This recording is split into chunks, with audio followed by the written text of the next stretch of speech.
All right, so I have just completed a timing chain job on my 2014 Volkswagen Jetta SE, the 1.8 liter turbocharged engine code CPRA, 6-speed automatic transmission. And I'm doing this video to kind of pass on everything I learned and that I wish I knew before I started, so that for those of you who are thinking of doing this job, you'll have a little bit less questions, you'll be a little bit more prepared than I was, and hopefully complete the job faster and more easily than I did. The reason I was very specific about engine code and transmission and all that is that I'm not a mechanic, I'm not a VW tech. If you have a different car from Volkswagen with a different setup, I can't answer any of your questions. So I'm just going to tell you what I did with my car, and hopefully you're able to glean some level of helpful information from that. But what this video is not going to be is a video tutorial on how to do the job. It's not going to be a step-by-step. I've already finished it. I didn't film almost anything. It's just everything I learned that I wish I knew that I can now pass on to you and hopefully make the job easier for you, save you some time, save you some money, and some heartache. So I'll go over how hard was it? Was I able to do it all by myself? How hard was it in reality versus how hard I thought it was going to be? How long did it take me? How much did I spend? What tools did I need? What specialty tools did I need? Tips and tricks and all that. I'll start off with how hard was it? So it was harder than I thought it would be, for sure. I thought I was going to knock it out in one day, and it would take me 5.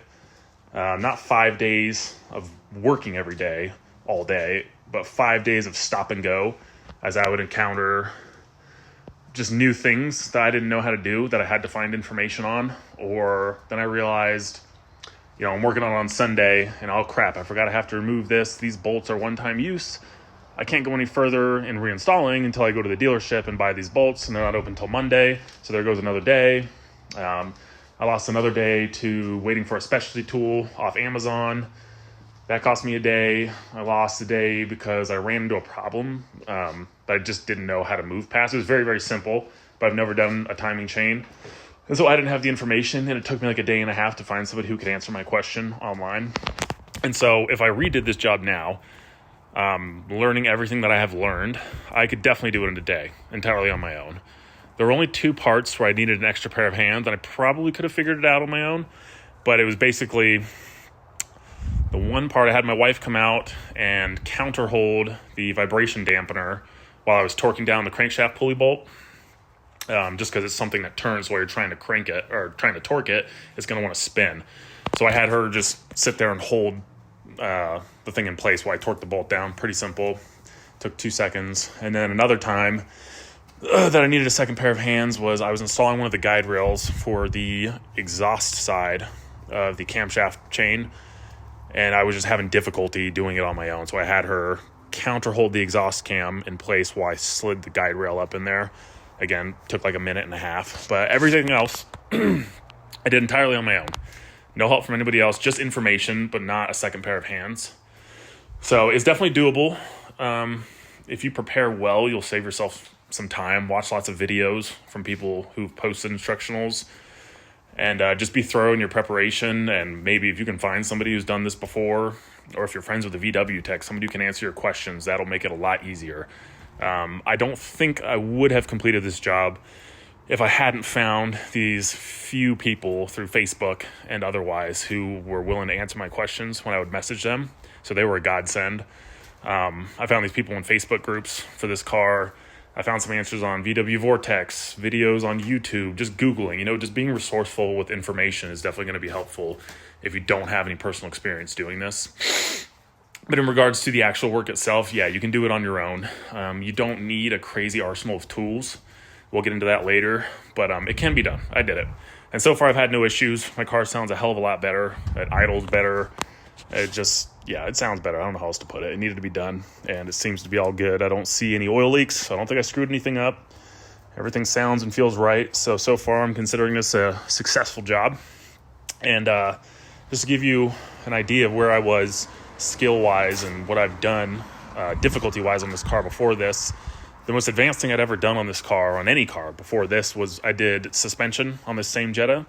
I did new struts, new strut assemblies up front, shocks on the rear, as well as outer tie rods and lower control arms.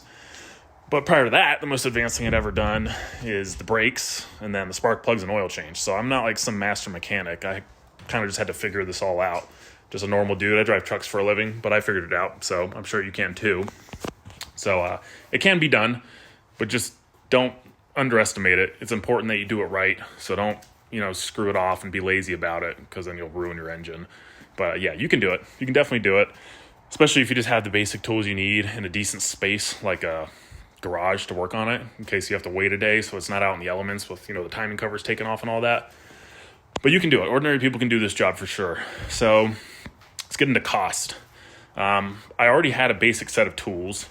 I started off with like 100-something piece set from Costco, from DeWalt, for like $100. And then I've just kind of slowly added on over time. I've done more and more jobs and needed more and more tools. But I started off with a basic tool set. I had to buy a few specialty things for this job, and I will get into that later. But the timing chain kit, I got it from FCP Euro, and it includes the timing chain, the camshaft timing chain, as well as the balance shaft drive chain, as well as all of the guides and tensioners, except for the oil pump chain tensioner. Did not include that. I'm guessing that's because it doesn't really need to be replaced, but I did it anyways on my own. I went to the dealership and bought it for like $30. But yeah, it included both of those chains, a new lower timing cover, all of the hardware that was specific to what was included in the kit, all the stuff that you replaced that has hardware. It came with new hardware for it because it's all one-time use. Later when I go through, I'll put an image of what I looked it up, or what the kit was, but it's on FCP Euro. If you put in the make model, it'll come up. It costs like $950, and it's mostly VW manufactured parts with a few other manufacturers in there, but it's almost straight VW everything. So $950, you could probably get it cheaper going with different brands, but something like this, I think it's worth buying the right stuff. In addition to that $950 parts kit, I bought a tool kit that is specific to doing timing, and I'll show that with the tools. That costs $250. I also got that from FCP Euro. In addition to that, I'm going to estimate that I spent a good amount more, because I also replaced my upper timing cover, but you don't have to. I chose to do that. I think that was like $170. I also had to go and buy all sorts of hardware. So that's one thing, and I'll show that later. I'm going to show you some of the manuals so you have an idea of what I'm talking about, but let's look at this. Okay, so in order to do this job, right, you basically remove all of this stuff. Not necessarily like remove it from, but you're going to unclip all this, get this all out of the way, take off your upper timing cover, your VVT magnet, the solenoid behind it. This is your engine mount. You have to remove that. Your engine support has to go. You're going to remove a bunch of hardware while doing this job that is one-time use. So you can, but you shouldn't reinstall. You should get new bolts. And these parts kits that you're going to buy online are not going to include any of that.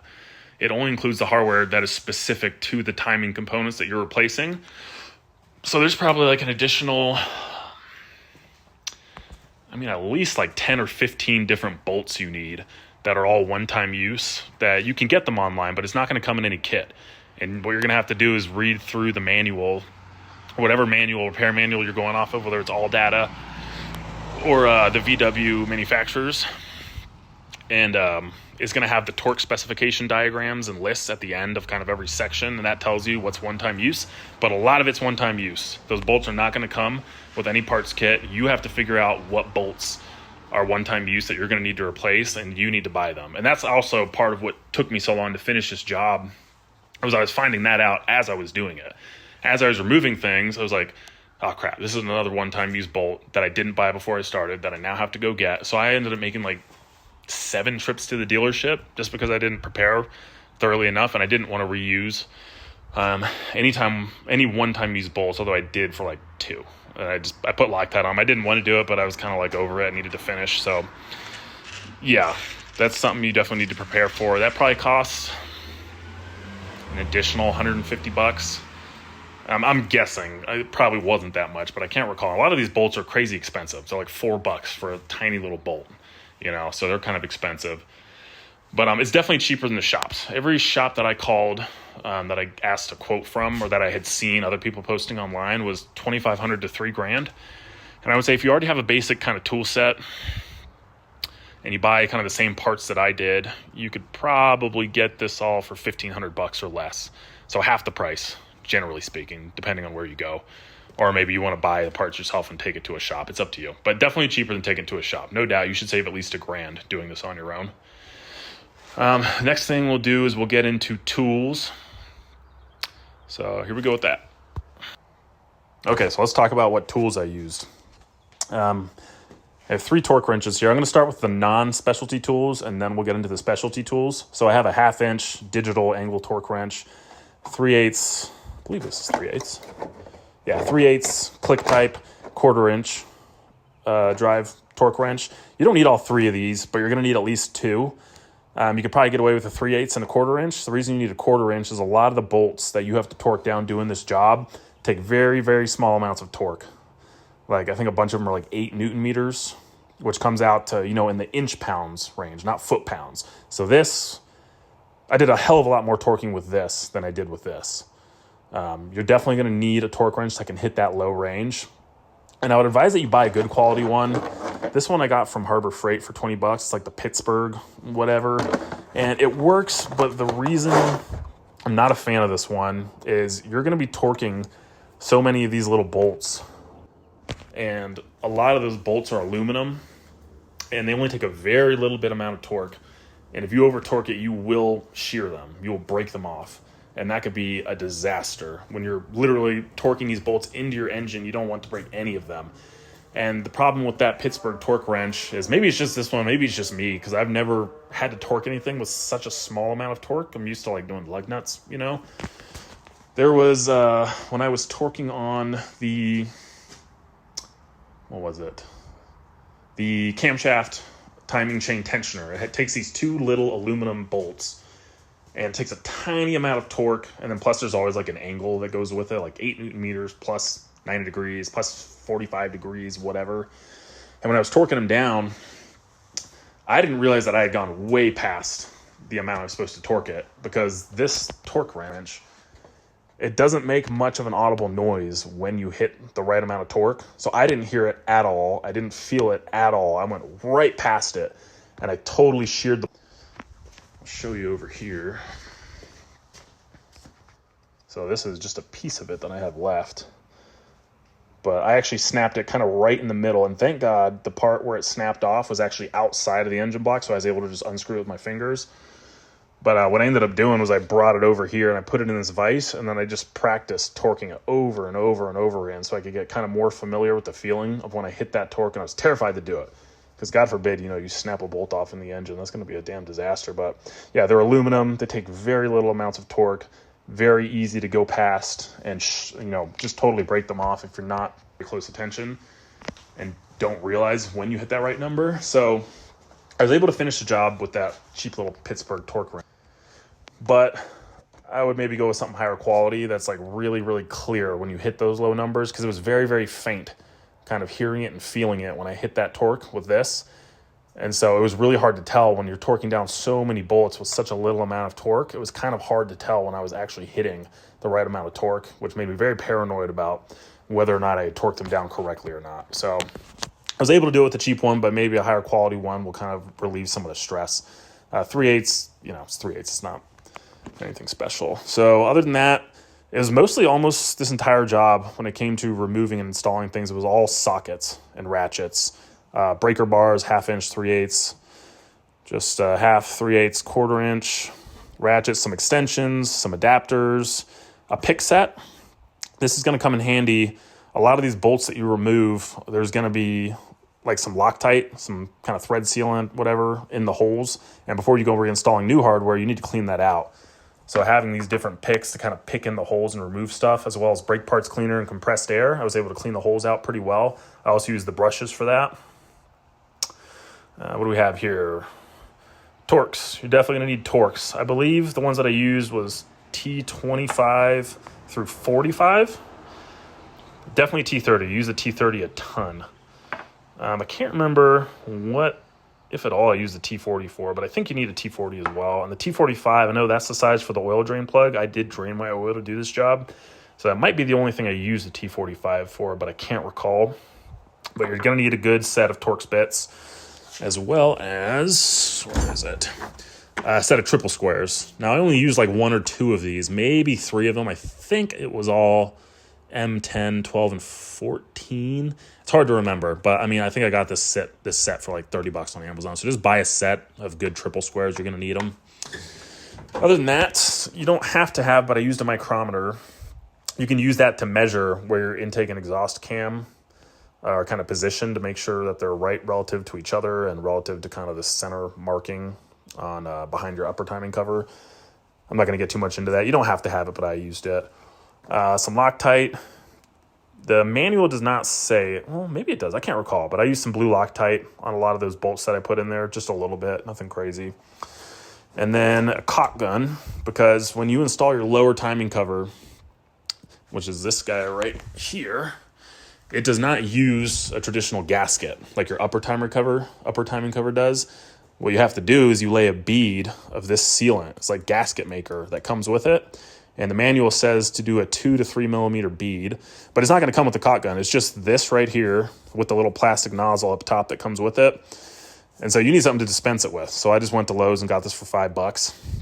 And what I did not do, but I recommend you do, this is where the micrometer came in handy. So it says to lay a 2 to 3 millimeter bead. What I did was I measured the tip of that nozzle, and it was like 2.8 millimeters. So I figured you take out the actual thickness of the nozzle, and it was probably somewhere around 2.5 millimeters. So it's just about right. But what I wish I had done before I actually installed the lower timing cover was lay a practice bead. Just put it on a cloth, whatever. See how it comes out. And then I could have measured it with the micrometer, known that it was about the right bead. Because I've never done that before. I've never had to use anything like this. So it was kind of nerve-wracking, because if you don't lay the correct bead, it's going to be a lot of heartache. Because if you lay too little, it's not going to seal well, right? And then oil can leak out through your lower timing cover. And if you lay too thick of a bead, it's going to squish out the sides when you press it into place.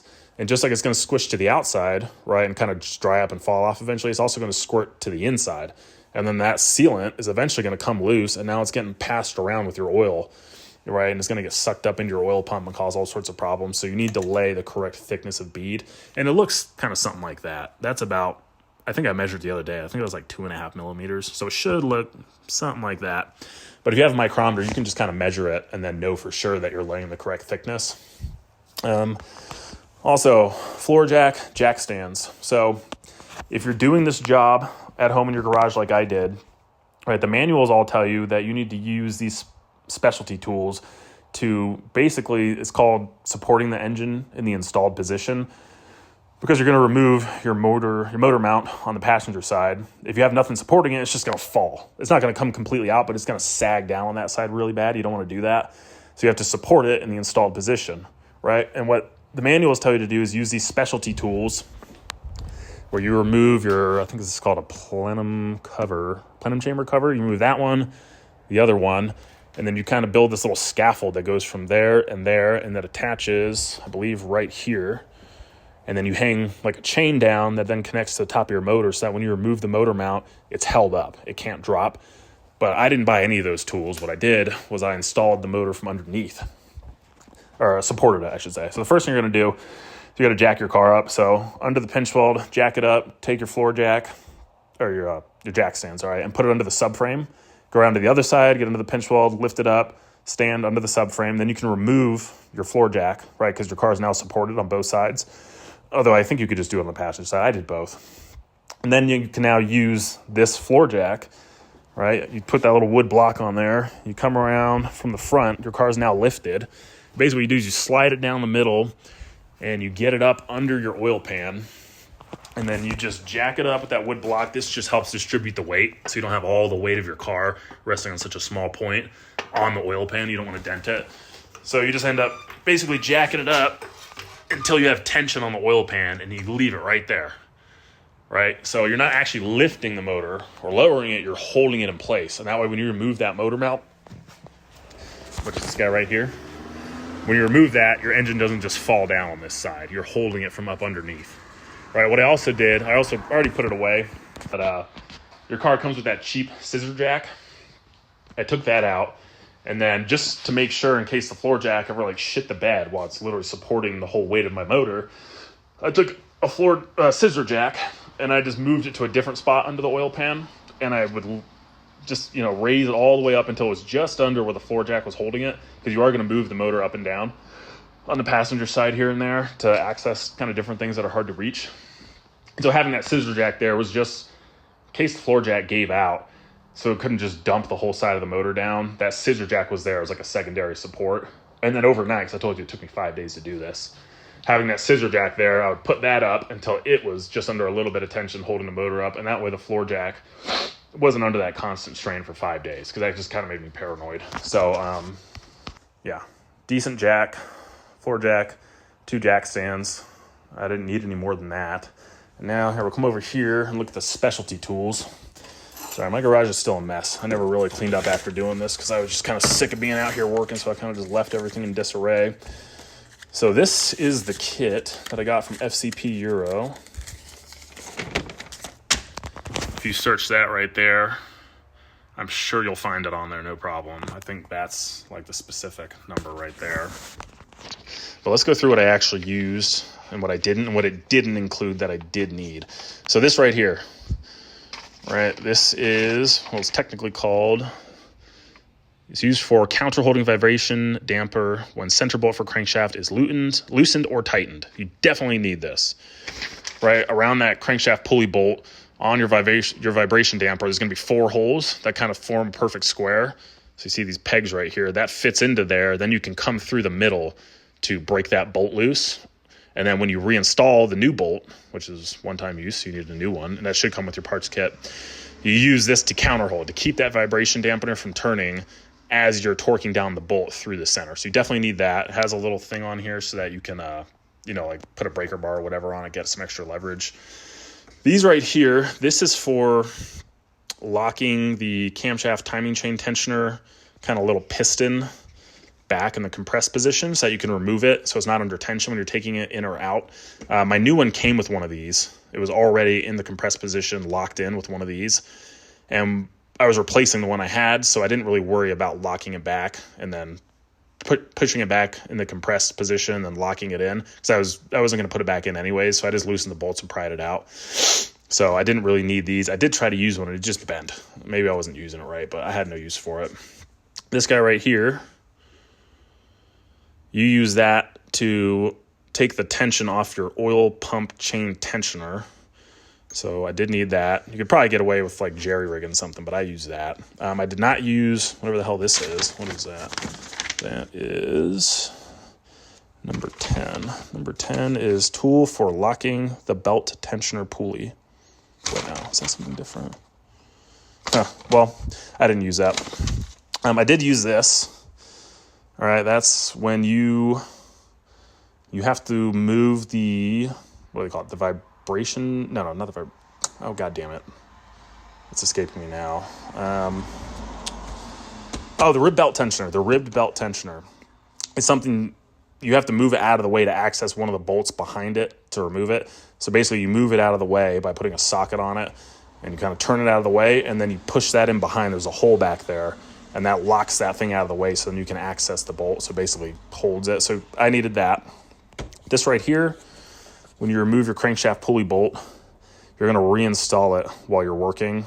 And this is kind of just like this plastic washer, I guess. I think it creates a similar amount of standoff that your vibration dampener would if it was installed, or it just keeps your crankshaft pulley bolt from, honestly, I'm not sure. I watched a video where a guy didn't use one of these. He just put the bolt back in and it seemed to go fine.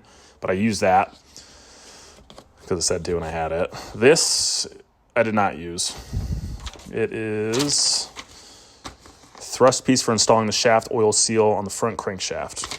Didn't need that, didn't use it. These, I'm not entirely sure what you're supposed to do with these. Maybe they're different size pieces for these. But I did use these. So you use these to lock your intake and exhaust cams in the position you want them in. Basically, when you're removing and reinstalling chains, they only work one for the correct cam. So one will fit your exhaust and one will fit your intake. I did use both of those. I would definitely recommend getting those. And then these right here are for removing your variable valve timing solenoid. On that solenoid, there's going to be 2 holes on the head of it. They're very shallow holes, and you take that, put it on a ratchet, and then these little posts fit into those holes. And by the way, it's left-hand thread, righty-loosey, lefty-tighty. And you use that to fit into those holes, put a ratchet on the back of it. You can break it loose and reinstall it, torque it down and all that. So this was the VW, this was the timing chain kit, toolkit, specific to the 1.8 and 2 liter, as you can see. And it had most of all the specialty tools I needed except for two. So the first one is this guy right here.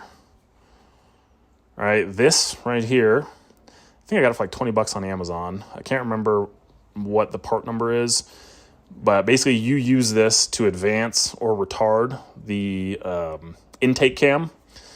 There's like basically this shape right here on the back end is milled out of that cam. So you put I just put a breaker bar on there, and then you fit it into the groove, and you can turn that cam clockwise or counterclockwise. It didn't come with this, which I'm kind of surprised. You definitely need this. I don't know why it didn't come with that, but it didn't. So I bought that, got it off Amazon. I don't think I bought any actual VW tools because they're all so expensive. And, you know, I'm not doing this professionally. All of this worked just fine, except for those, but I had no use for it anyways. So this is for your intake cam. If you look through the repair manual, you should be able to find this in there and get the parts number. Definitely want that. This next one looks very different, but does exactly the same thing. I believe this is the T10172, right? And this helps you to do the exact same thing with your exhaust cam. So on your exhaust cam, instead of having this shape kind of milled out on it where this fits into, it has holes perfectly spaced apart that these fit into. So basically you would come in like that, come on, and fit it into these holes, and then you could turn it one way or the other, counterclockwise or clockwise with this. I tried to get by without this by like jerry rigging some shit, and it was just a disaster. I would definitely recommend getting this. I got this for like 30, 40 bucks on Amazon. It worked just fine. If you go on there and you search for this and you see this black one, this is the one. It's cheap.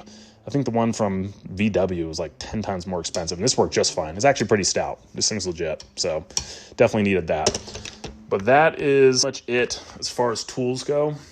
So specialty tool-wise, probably cost me like 300 bucks. And I'm going to try to sell all those tools now because I don't ever want to do this job again. I don't think I'll ever have to, so I'm not going to keep them. So maybe I'll be able to recoup some of that money, so it's not even necessarily 300 bucks in the long run. But that's what it cost me, about 300 bucks for the specialty tools. And then everything else I already had. Oh, I forgot one thing. This is important. This is something I had to go to the store for. Oh, God damn it. This is a 27 millimeter socket. It's a shallow socket. I went for the shallowest, most thin-walled one I could find. This is for your balance shaft drive chain tensioner. That's something that installs from the outside in and it threads in. And it's at a weird angle, and it's kind of in this little depression, like the material kind of dips down a little bit for it, but it doesn't give you any room to get around it. So I had a 27 millimeter impact socket, but it was too thick and too long. So your axle's going to be in the way, your strut's going to be in the way, your rotor, unless you remove all that. I didn't. That's all in the way, so it's hard to get in there with a breaker bar and a longer socket. So I went and I found the shortest, thinnest socket I could get, and I was able to get that on there and break that loose and get it back on. But with my impact socket, which is this guy right here, you see how much bigger this is? That was too long, so I wasn't able to get a breaker bar on there and get any kind of leverage. And it's also much thicker, as you can see. So thinner and stubbier was the way to go. Definitely, if you're going to do this, go get yourself. This was like $6, just Cobalt, little cheapy, 27 millimeter. You're going to need that. Other than that, something I don't have that would have been nice was a cordless ratchet. I have an impact ratchet and an impact wrench. I had almost no use for the impact wrench. I used it like to take the wheel off, right? So I used it to take the lug nuts out. And then I think the only other time I used the impact wrench was for the crankshaft pulley bolt when I took it off, because I was trying to get it off with a wrench, but it was just really awkward because you're going in through your wheel well on the passenger side, right? You have the car jacked up, and your crankshaft pulley bolt's basically going to be behind this. You have to remove your wheel well liner, and then back behind there is where your crankshaft pulley bolt's going to be. So you're on the floor on your butt trying to get leverage to break it loose, and so I just put the impact on there and broke it loose like nothing. So that was convenient. But other than that, a cordless ratchet would have been nice. So your upper timing cover and then your lower, you can't really see it. It's down there. There was like 15 bolts on the lower. The one it came with was an 8 bolt, but my replacement was a 15 bolt. And then there's 6 bolts on this. And just having an electric, cordless ratchet, so you don't have an air hose in your way, would have made it so much easier to get in there and just loosen up all those bolts, as well as some other bolts you're going to have to remove while you're in there in tight spaces. Having a impact ratchet, that air hose just gets really annoying, and you don't want to put too much torque really on any. So you don't need impact or air tools necessarily. A cordless ratchet would be convenient, but I did it without it. But you don't need it. You don't need impact tools, and you don't need really electric tools either. It's just a cordless ratchet can save you some time, kind of removing all these tiny little bolts in awkward places. And an impact wrench did help with the crankshaft pulley bolt and the lug nuts, but I didn't need to have them. I could have done without, but I was glad to have them. But that kind of sums up tools. Can't think of anything else. Next, we'll get into the manuals that I used and how I set it up. And then after that, there was a few things I learned while doing this that I will tell you about that will hopefully save you some time. All right, so up next is the repair manuals. So I used AllData as well as the actual VW manufacturer's repair manual, as you can see right here. So to get AllData, it's just AllData DIY. It's a website. You can subscribe for whatever period you want. The longer you do it, the proportionally cheaper it gets. But I went through, and I don't think it gives you a button to save anything, but it does allow you to print. But when you bring up that print menu, I believe it's the drop box for the printers that are saved to your computer. I think it's there. Somewhere on there, you can click what's called print to PDF. And that is how you can save it to your computer. I don't know why you have to do it that way. It's kind of this ass backwards way of just saving it. But so I printed up everything that I needed to do this job. So camshaft timing chain. And then what's kind of annoying about doing this is you see already right off the bat. Step 1, remove the noise insulation. Step 2, remove upper cover for timing chain. Refer to. That's when you have to flip the page, and now you have to go to the next section, upper cover for timing chain. You finish that, then you come back here, right? Then you start it back up until it tells you to jump to another section. So I did print it up because I wanted a physical copy of it, just in case, I didn't want to touch my phone with greasy hands or whatever. So I printed all that up. You could just do the 1-day subscription or whatever the shortest subscription is from AllData and go in and just download everything you want, save it to your computer, and then you can print it up later if you like, or just have it saved on your computer as a PDF. Then here's the VW repair manual. So the way you can get this is the way I know of. I think there's another way, but you go to irwinvw.com, so ERWINVW.com, make an account, then click on the subscriptions tab. And I paid for 1-day subscription with printing rights, and I was like 35 plus tax. So it was like $38. And then you have access to every single manual that VW has ever made for your make and model car.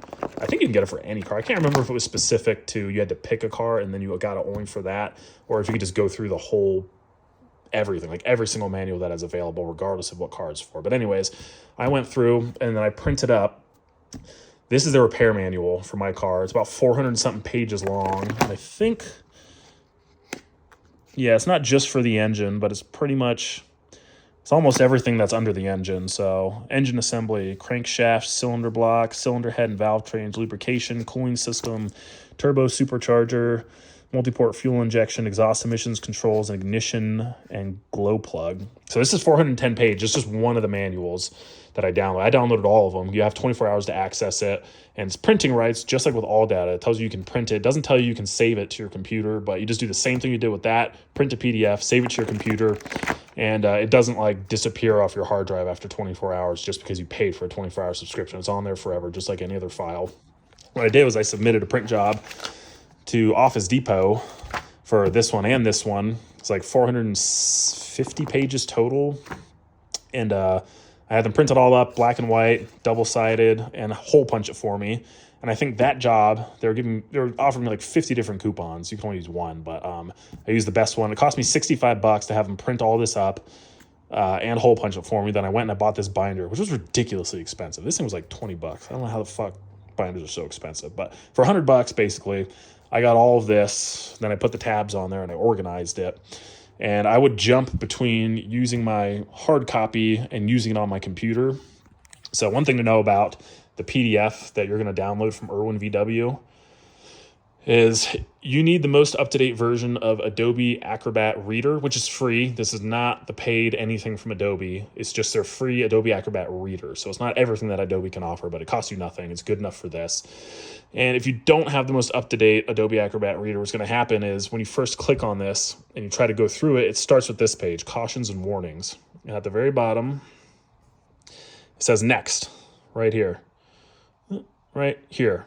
But if you don't have the most up-to-date version of Adobe Acrobat Reader, you can't actually click Next, right? So if you try to scroll up from this page, it keeps bringing you back down to this page automatically. So you need Adobe Acrobat Reader so you can scroll down, click Next, which takes you to the next page, click Next again, and then on the final page, you have to click OK. Only once you've clicked that will it then allow you access to the other 400-odd pages of repair manual. If you don't have up-to-date Adobe Acrobat Reader, you can't actually use the rest of the manual. I tried to do it without it, and it was a giant pain in the ass. So just download up-to-date Adobe Acrobat Reader. It costs you nothing, and then it will give you access to, oh, we're right here. This is for the camshaft timing chain. And I'll show you why I like to have it on the computer as well. So, okay, so this is the start of the camshaft timing chain. This is the very first thing you're going to look at when doing this job. You see right off the bat, before you actually do anything, it tells you support the engine in the installed position. That's what we talked about with the floor jack coming up under the oil pan. That's going to be your version of doing that. Remove the engine mount, remove the engine support, remove the upper timing cover. Instead of having to flip back and forth in your hard copy, when you do this with up-to-date Adobe Acrobat Reader, you can click these links and it will jump to page 32. Right, and also what's nice is when you're working, let's say you're trying to find something, camshaft, right? Now it's going to bring up whatever you type in there every time it finds it, and you can kind of click through until you find what you're looking for, so it's convenient to have it in a digital form as well. But what I would do is, like, there's certain parts where, you know, I'm down here in the wheel well working on whatever with the lower timing cover. Like, let's say I was reinstalling, and I didn't want to have to keep getting up off the floor to look at my laptop, and I didn't want to put my laptop on the floor. So that's where I'd just open up to wherever I was at in my binder, because I don't give a shit if I get this dirty or whatever.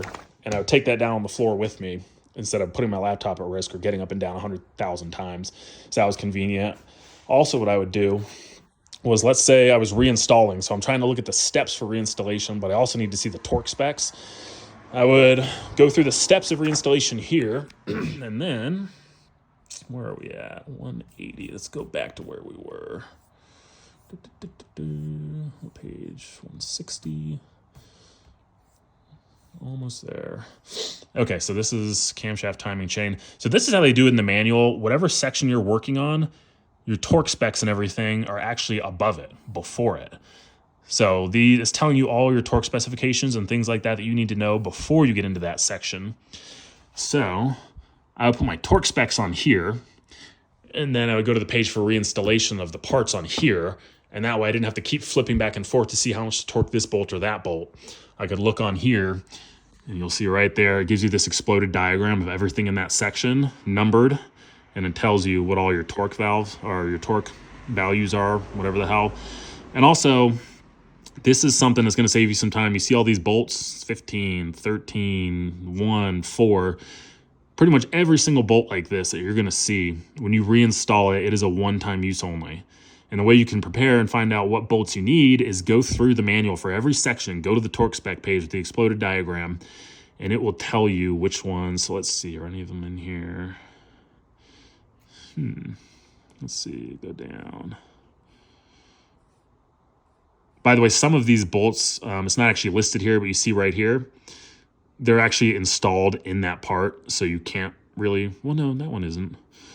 Let's see, let's go down to 15.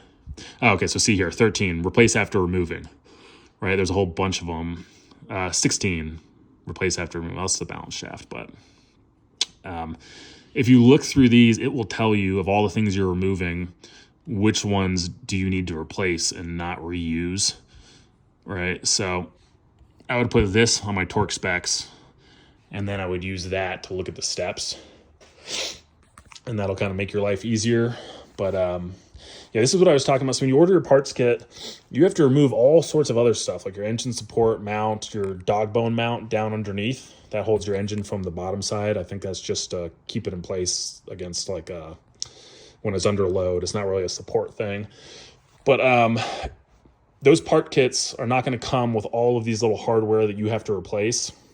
And the manuals are not going to tell you ahead of time which bolts you're removing are going to need to be replaced as a one-time use only bolt. So the only way you're going to find that out is going through every single step, every one of these little hyperlinks as part of the process. Click it, read through it, go to the parts diagram with all your torque specs and look at it and figure out what bolts that you're removing do you need to replace. And then you can go to parts.vw.com and you can look at their diagrams and you can find the parts number for every bolt. And if I was you, before you start this job, do this. It's annoying, it's boring, it's going to take you a while, but go through every single step of this process from teardown to reinstallation. Look at all those diagrams and figure out how many of these bolts that you're removing and which ones are one-time use only, and get a whole list of everything you need hardware-wise that's not coming with your parts kit. Buy all of that at once before you start, because that's why I ended up making like 5 runs to the dealership, because I did not do that. And I was finding out as I was trying to put things back, like, oh crap, I need new hardware for this, I need new hardware for that. So don't make the same mistake I did, and that will help you in preparation. But yeah, I found it very helpful to have it both on my laptop and on here. That way I was on YouTube, I had a bunch of YouTube videos that were helpful up on my browser. I would have this up, I'd have Google up. I could go back and forth and kind of find information I needed, and then just kind of have the physical copy of, everything you need to know on there as well. So last thing we'll do is just some tips and tricks I learned while doing this, and then we'll wrap it up. All right, so the last part of this I'm going to talk about things that I kind of learned and figured out along the way as far as like tips and tricks that would have made it easier if I knew it ahead of time. So one of them, this is the old timing cover that I removed. I installed a new one. So this was an 8-hole. My new one came with 15 bolts, but you do have the holes cut for 15 bolts on your engine. So don't freak out if you take off an 8-bolt lower timing cover, but get a 15 bolt in your parts kit. It's fine. Mine was that way too. But one thing you have to do is, as you see, this does not come with a gasket. Like there's no like rubber piece you lay around the rim and then you install it on there and just torque it down. I talked about earlier how you have to lay a bead of sealant, and you have to do the correct size bead of sealant. I had never done that before, and I was very, very worried after I finished this that I had not done the correct amount of sealant and that was going to start leaking on me. So you're going to get a can of this if you get the same parts kit that I did, and it has more than enough in there to do this job. What I probably would have done, or encouraged myself to do if I could go back in time, is practice laying a bead on your old one with whatever you're going to use to get a feel for it, and then measure it if you have a micrometer and make sure you put the right amount on there.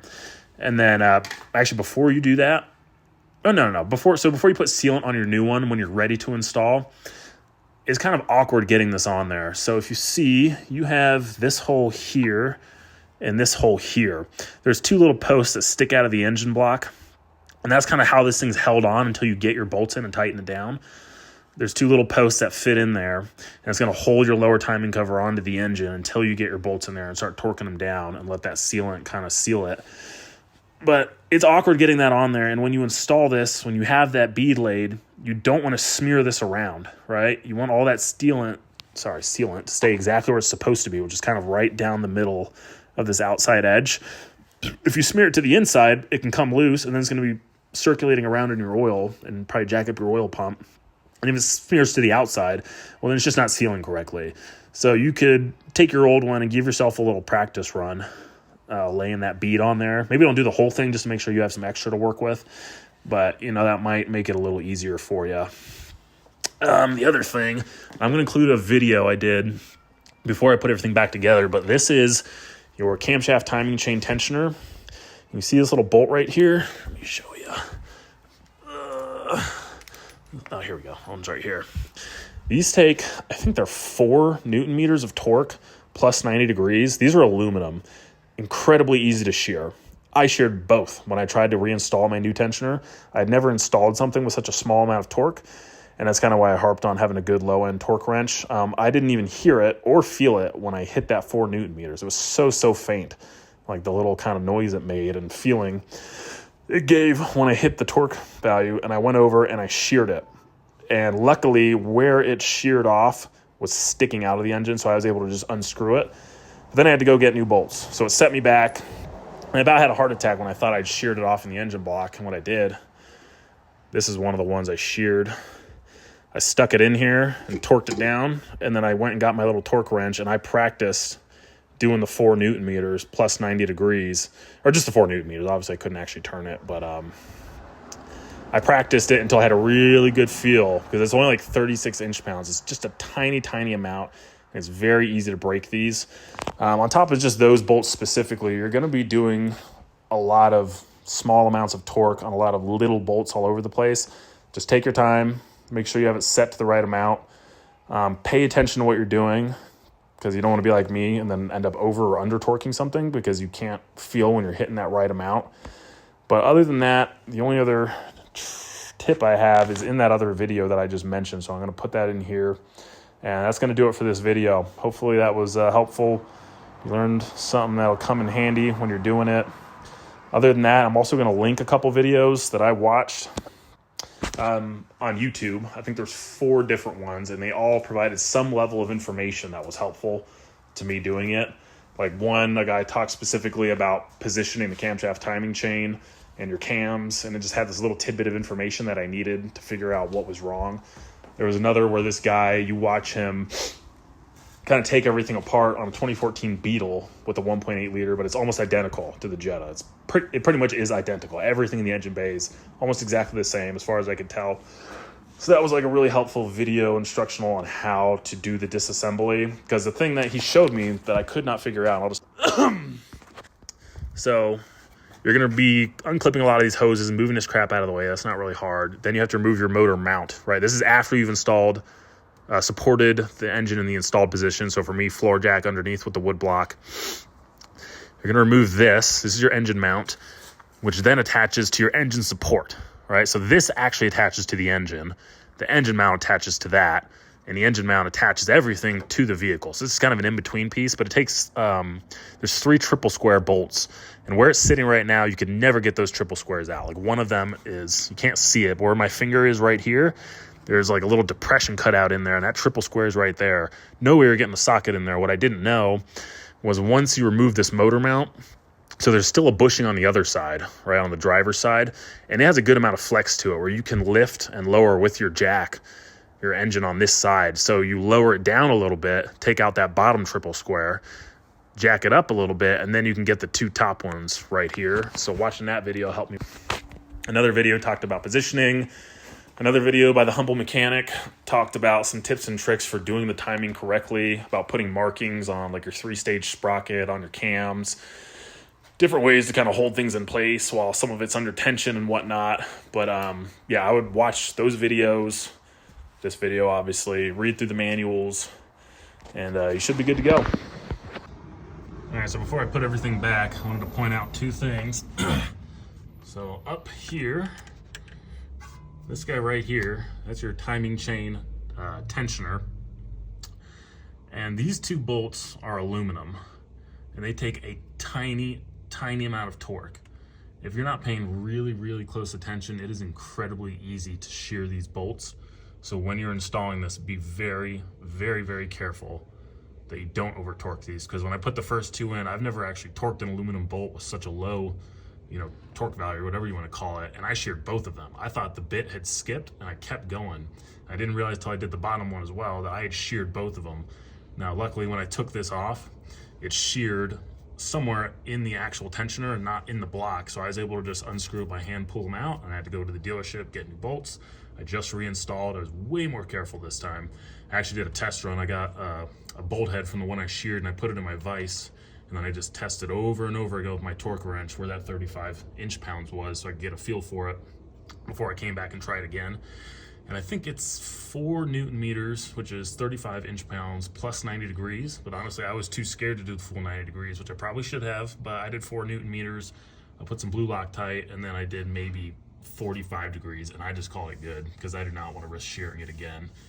And if it backs out, then I guess I'll have to face the consequences, but whatever. And the other thing I want to show is down here, this is your oil pan. This is with the lower timing cover off. I'm gonna move these out of the way so you can see why I have them there. So this is a pretty big hole down to your oil pan. And when you're up here working on your chains, you're gonna be putting all these bolts in. And when I was installing this balance shaft chain guide right here, this bolt slipped out of my hand and went right down in that hole. Like, it fit perfectly in this hole and was lodged down the oil pan. And I had to stop work for a day and order a kit of telescoping magnets off Amazon, and then spend 10 grueling minutes fishing that fucking bolt out of there before I could continue. So once you take this lower timing cover off, and I actually drain the oil, because if it's full, it's gonna seep out right here. I didn't want the mess, and I'm gonna put new oil in anyways, so I just drained the oil before I got into all this. But make sure you're taking towels and fill this hole up. You do not want these open, especially because before you put your lower timing cover on, and ideally you're gonna be replacing it, not reusing, there's gonna be old sealant all around where the old one was, and you need to clean all that off, and you don't want that debris falling down into your oil pan and getting sucked up by the oil pump. So as soon as you take this off, and I would recommend just draining the oil ahead of time, just one less thing to think about, get some shop rags and stuff this fucking hole so that nothing can get. There's a hole here, big one here, and a medium one here. Fill those up and try to keep anything from getting down in there, because there's just nothing good is gonna come about from dirt, debris, bolts, or otherwise falling in here. And what's really, really important about this in regards to that bolt is, you know, I'm not using the VW recommended tool to hoist the engine up from the engine bay. I'm doing the kind of jerry-rig version at home, where I'm using a jack and a piece of wood under the oil block. This is just for extra support and to take a little bit of the load off the jack. But let's say that bolt fell so far in there that I couldn't get it with the magnet. Well, I would have to take this oil pan off to get in there and get that bolt out. But I'm supporting the engine by the fucking oil pan. So if I had to do that, I have to jack this back up, reinstall the engine support, reinstall the engine mount to the engine support to the car. Then I would have to drop the oil pan, get the bolt out. I've never done an oil pan. I'm not sure if there's sealant or what in there, but just imagine the extra heartache and hassle if you had to do that because you let something fall down in here. So be very, very careful. Fill this hole. Only unplug this hole when you're going to install your oil pump chain back on this 3-stage sprocket. And outside of that very particular thing, have this blocked up the entire time. But be careful not to actually, you know, get it down in there, because you don't want to lose whatever you're blocking in there either. But do not leave these holes open, or you will potentially, it'll be a goddamn disaster. So yeah, keep that in mind.